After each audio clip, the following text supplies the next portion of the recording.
Ikan gulama mati ditusuk. Saya tidak akan lama-lama, mata juga sudah ngantuk. Assalamualaikum warahmatullahi wabarakatuh.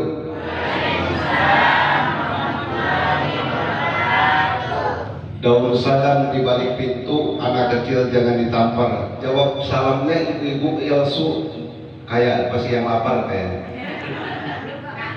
Lapar kamu? Yang tidak jawab salam saya doakan suaminya nikah lagi, amin.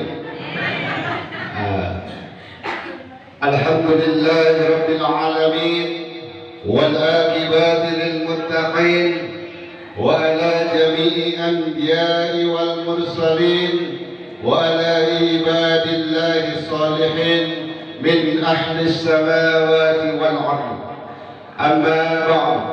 قال الله تعالى في كتابه الكريم فهو أصدق القائلين أعوذ بالله من الشيطان الرجيم إن الذين قالوا ربنا الله ثم استقاموا تتنزل عليهم الملائكة ألا تخافوا ولا تحزنوا وأبشروا بالجنة. الآية. قال أيضا وما أوتيتم من العلم إلا قليلا. قال النبي صلى الله عليه وسلم من أحيا سنتي فقد أحبني ومن أحبني كان معي في الجنة.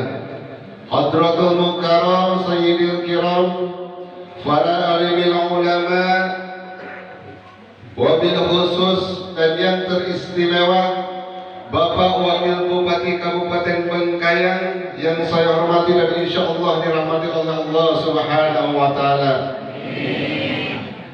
Bapak Kepala Kementerian Agama Kabupaten Bengkayang, Bapak Ketua MUI Kabupaten Bengkayang, Bapak Sekda Kabupaten Bengkayang beserta jajarannya, Bapak Kabak Kesra Kabupaten Bengkayang, Ketua Basnas Kabupaten Bengkayang, Ketua Dewan Masjid Indonesia Kabupaten Bengkayang yang saya hormati dan insya Allah dirahmati oleh Allah Subhanahu wa Ta'ala. Wabil khusus dan yang teristimewa Bapak Kepala Desa Godang Damar. Mudah-mudahan yang ada di depan ini kita doakan dipanjangkan umurnya, amin. Ditambahkan milik rezekinya, amin. Diberkahkan hidupnya, amin. Ditambahkan istrinya, amin. La ilaha illallah. Kenapa yang bisa amin? Tidak apa-apa, yang terakhir kita tunda dulu daripada saya nanti pulang ceramah dibegal oleh ibu-ibu. Daripada saya dibegal, bagus saya tunda. Alhamdulillah, pada malam hari ini kita berada di Masjid Nurul Iman dalam rangka silaturahim pemerintah Kabupaten Bengkayang dengan warga dan jamaah Masjid Nurul Iman. Mudah-mudahan dengan tali silaturahim ini kita mendapatkan berkah dari Allah Subhanahu wa Ta'ala. Terima kasih kepada para jamaah Masjid Nurul Iman yang telah berkorban. Ada yang berkorban hartanya, ada yang berkorban tenaganya, ada yang berkorban pikirannya, bahkan ada yang korban perasaannya. Tidak luput, Bu, Pak, ini memerlukan biaya, memerlukan tenaga. Karena kita tidak munafik, orang hidup perlu duit. Suami jelek yang penting tidak pulang 2 minggu yang penting tidak perlu dandan yang penting Pak, dengarkan Pak, tidak perlu dandan. Kalau Bapak dandan malah gede, Ibu. Tidak perlu, penting ibu-ibu suaminya kerja cari Bapak kerja di kantor cari termasuk penceramah di depan cari ridho Allah. Astagfirullahaladzim, fitnah lagi. Cari ridho Allah supaya saya selesai ceramah dari sini pulang pulang ke Samalangan dapat amal amplop. Dapat amal. Bapak panitia bukan saya ngomong ya, ibu-ibu yang ngomong. Gak apa-apa. Kita hidup tidak munafik, perlu doa, duit terus. Itu saya ibu-ibu. Perempuan itu kodratnya 3. Yang pertama dia emosian, yang kedua dia cemburuan, yang ketiga mata-mataan. Yang pertama emosian, dia hilang karena sering mendengarkan ceramah. Yang kedua dia cemburuan karena sering mendengarkan ustazahnya, tapi mata berbitan sampai mati tidak hilang-hilang. Bahkan saya tidak mau punya istri yang pintar cari duit. Sudah saya sembunyikan di bawah jok motor, masih juga dia cari duit. Saya bilang, Bang, ini duit apa? Duit sial. Alhamdulillah, ibu-ibu adalah manusia terkuat di bumi. 10 kali melahirkan, 10 kali mempertaruhkan nyawanya, betul? Bayangkan Bu, kalau ibu hamil 9 bulan 10 hari, beratnya lebih 3 kilo, tidak pernah mengeluh. Kadang tidur serba salah, miring ke kiri, engap kata orang Sunda, miring ke kanan, sesak napas, akhirnya kayak apa? Pasrah. Wah. Coba 9 bulan 10 hari ibu tidak tengkurap kuat, tapi bapak jangankan 9 bulan 10 hari, 3 minggu saja tidak tengkurap, sakit kepalanya. Diam Bu anak-anak ya. Nah, ini cerita dewasa. Itu manusia terkuat adalah perempuan. Setelah itu melahirkan, setelah melahirkan dia menyusui, merawat anaknya, tidak pernah mengeluh, tidak pernah meminta gaji. Kerja 1 kali 20 bentar 4 jam, dia tidak pernah mengeluh dengan pekerjaannya. Ibu masak enak-enak, sedangkan sama suami, pernah enggak suaminya, "Mas terima kasih sayang," pernah enggak? Nah, terus urus anak, ibu capek enggak? Capek. Mikir Pak, ibu capek ngurus anak, ibu capek masak. Mulai besok bapak cari satu lagi supaya ibu tidak capek. Kan capek. Nah, itu hanya intermezzo saja Bu daripada ngantuk. Nah, saya tidak akan berbicara panjang lebar. Di samping keterbatasan waktu, juga keterbatasan ilmu yang saya miliki. Saya akan bicara sekitar 20 menit karena air minum saya cuma dikasih 200 ml. Nah, sudah dipotong 10 menit, tinggal 10 menit. Alhamdulillah di masjid ini pada malam ini memasuki malam yang ke-24, kita masih diberikan kesehatan oleh Allah Subhanahu wa Ta'ala menjalankan ibadah puasa. Apa hikmah dari ibadah puasa? Selama kita dapatkan 24-23 hari ini, apa kira-kira? Yang pertama, puasa mengajarkan kepada kita adalah untuk disiplin. Disiplin waktu. Coba kalau sementara kita enak makan Bu, subuh begitu kedengaran imsak atau azan langsung berarti disiplin. Begitu juga siang hari, godaan yang begitu dahsyat, apalagi kalau di sana Bu, di kota di Samalangan. Lihat kalau sudah jam 3, lihat sunlight seperti sirup marjan. Lihat kecoa jalan seperti kurma. Kalau jam 3, diuji kesabaran kita, diuji disiplin kita di situ. Bakwan haram siang. Kapan halalnya? Sudah maghrib. Es buah haram kalau siang. Kapan halalnya? Sudah maghrib. Termasuk suami.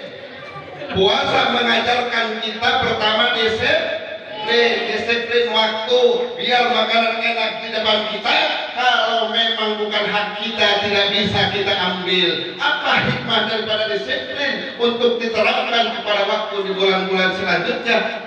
Walaupun itu barang bagus, biarpun itu duit banyak, kalau bukan hak kita, kita tidak bisa mengambilnya, karena itu akan dipertanggungjawabkan di hadapan Allah Subhanahu wa Ta'ala.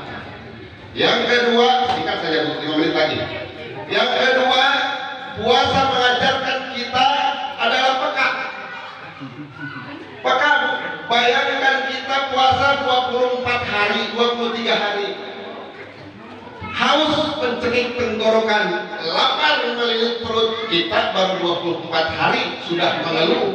Bayangkan saudara kita yang hidup di bawah garis kemiskinan bukan 1 bulan, bukan 23 hari, tapi bahkan seumur hidup dia merasakan kelaparan, dia merasakan kehausan, hidup di bawah garis kemiskinan. Itulah yang diajarkan oleh puasa, supaya kita peka kita terhadap saudara kita yang membutuhkan.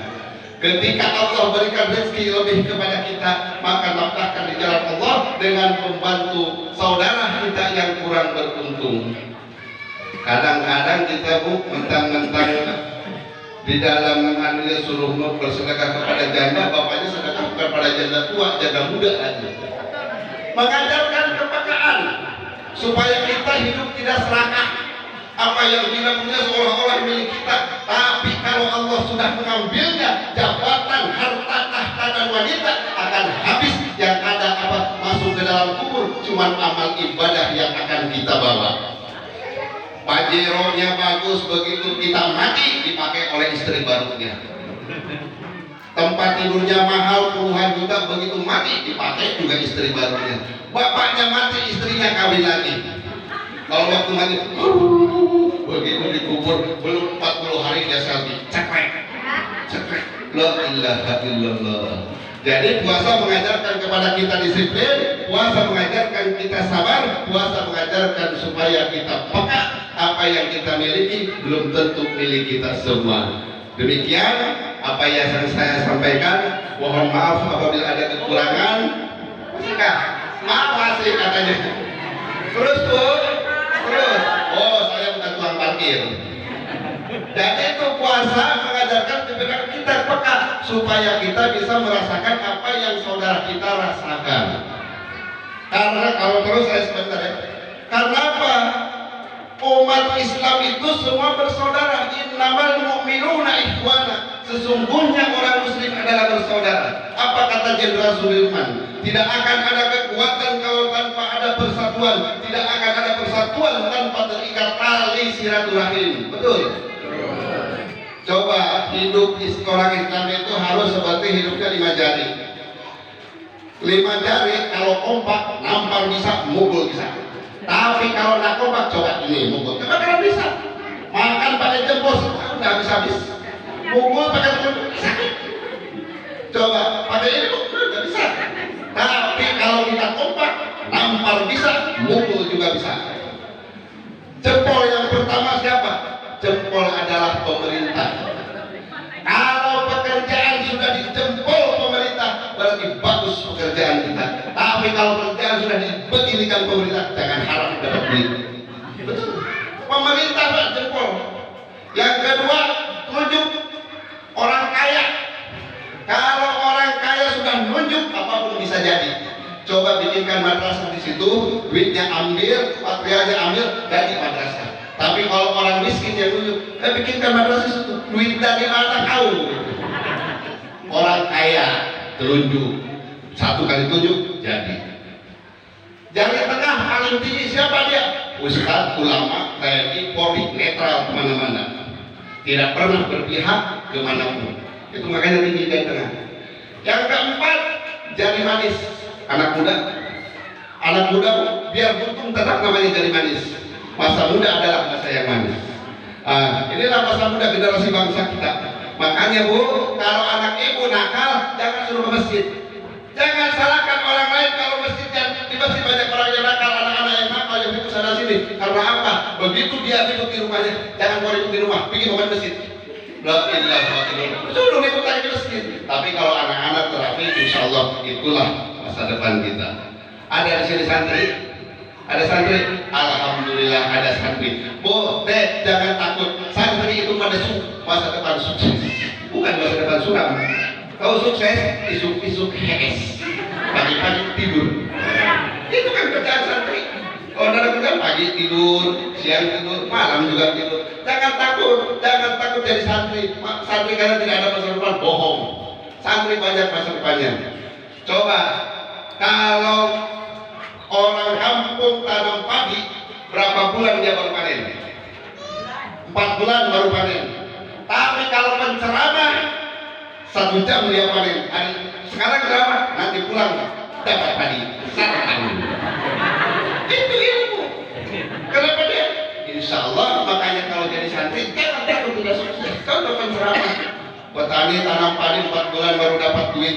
Penceramah bicara 1 jam itu dapat duit. Insya Allah dapat duit nanti. Biasanya. Tapi kalau tidak biasa, dibiasakan. Karena saya jadi fitnah, Bu. Kalau saya terpundi, pamit sama istri saya, Dek, abang pergi ceramah. Oh iya bang, hati-hati di jalan. Pas pulang tak bawa berkat, tak bawa amplop. Bang dari mana? Di ceramah mana amplopnya? Gak hilang ayo. Gak ada amplopnya. Fitnah. Oh berarti bukan ceramah. Oh jadi panitia kasihanilah saya, jangan sampai saya difitnah oleh istri saya. Yang kelima, yang terakhir adalah perempuan. Ini kecil-kecil mematikan. Biar kecil dia cabai rawit. Pejabat, pemerintah kalah dengan perempuan. Bill Clinton tengkurap gara-gara perempuan. Orang kaya kalah dengan perempuan. Biar kayaknya bagaimana? Kalau lihat rambut panjang dada.